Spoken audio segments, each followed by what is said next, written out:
All right, let's get right into it. If you've ever gotten completely lost in an imaginary conversation or maybe a full-on movie playing in your head where you're the star, then this is a must-watch for you. We've talked about how our brains work before, but today, well, this might just make everything click. Oh, you know exactly what I'm talking about. You're just washing your hair, minding your own business, and bam! You're replaying some argument from years ago. But this time, you've got the perfect comeback. You totally nail it. Or hey, maybe you're practicing some epic speech you're probably never going to give. For real, what is up with that? So let's be real clear about this. What we're talking about here isn't just your regular, kind of zoned out daydreaming. No, this is next level. We're talking about building entire, detailed, super immersive realities inside your mind. And a lot of the time, they are seriously emotional. Does any of this sound familiar? Yeah, I thought so. We have all been there. Maybe you're finally telling off that person who did you wrong. Or you're the hero of the story, finally getting the applause you deserve. These aren't just little thoughts, you know? They're full-blown mental productions. Okay, now listen up, because this is probably the most important thing you're going to hear today. If you do this, you are not broken. You're not weird. Your brain is literally just trying to do its job. It's trying to work through problems, get you ready for the future, and honestly, just give you a sense of control. So let's get into what's really going on under the hood. The absolute best way to think about this whole process is to imagine your brain as this super advanced flight simulator. It's this powerful tool you were born with, and it's always running in the background. See, there's this thing in your brain called the default mode network. It sounds complicated, but just think of it as your brain's imagination hub. It's like the creative autopilot. The second you stop focusing on what's right in front of you, this network just fires up and starts building these incredibly detailed what-if scenarios.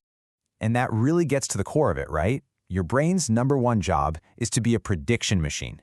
It's always trying to figure out what happens next so it can keep you safe. These little mental movies are just its way of running tests, gathering data without you having to take any real-world risks. It's literally just like a pilot practicing an emergency landing in a simulator over and over again. You're doing the same thing. You're trying out different conversations. You're building up confidence. You're getting ready for the big game. It's your own personal training ground.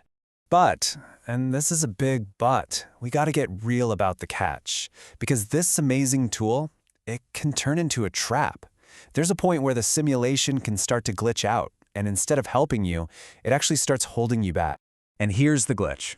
The simulation can start to feel so real, so satisfying, that it becomes a substitute for actually doing the thing.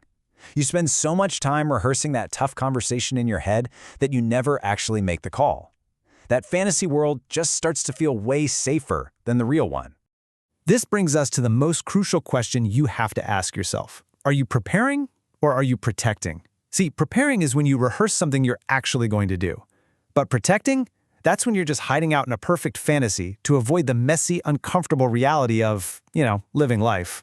And underneath all of this is our deep, deep need for control. I mean, real life is messy. It's unpredictable. But in your mind, you are the director. You write the script, you call the shots, you control every single outcome. And that feeling of power can be really, really hard to give up. So, the big question is, how do you take back the controls? How do you make this whole system work for you instead of against you? Well, that's what we're about to cover. This is your guide to mastering your own mind. Okay, here it is. Your 4-step mental toolkit. It's super simple, but it's powerful. First, when you're stuck in a loop, write it out. Just dump it all onto a piece of paper. It kind of completes the thought. Second, ask the big question. Am I preparing or am I just protecting? Be honest. Third, set a timer. For real. Give yourself 10 minutes to go wild in your simulation, but when that timer goes off, you come back to the present. And fourth, get grounded. Literally feel your feet on the floor. Listen to the sounds around you. It yanks you out of your head and puts you back in the room. All right, let's wrap all this up with a new way to look at your inner world. Because this isn't about shutting your imagination down. Not at all. It's about learning how to use it right. I love this analogy. Think of your mind like a river. The thoughts, the scenarios, that's the current. And you can't just stop a river from flowing, right? The goal isn't to build a dam. The goal is to learn how to sit on the bank, watch it all flow by, and just choose not to jump in and get swept away. And please, remember this. Those scenarios are not the destination. They are not your life. They're just your brain's way of trying to map out a really complicated world. It's a sign that your mind is working hard, not that it's broken. So here's the bottom line. The simulation is an incredible tool. It's a great rehearsal space. But it is not the main event. Your real life, the messy, unscripted, sometimes scary, but totally amazing and real life, is waiting for you. I really hope this explainer helped you make sense of that wild world inside your head. Thank you so much for watching. If you want more explainers like this one, do us a favor and hit that subscribe button. We'll see you in the next one.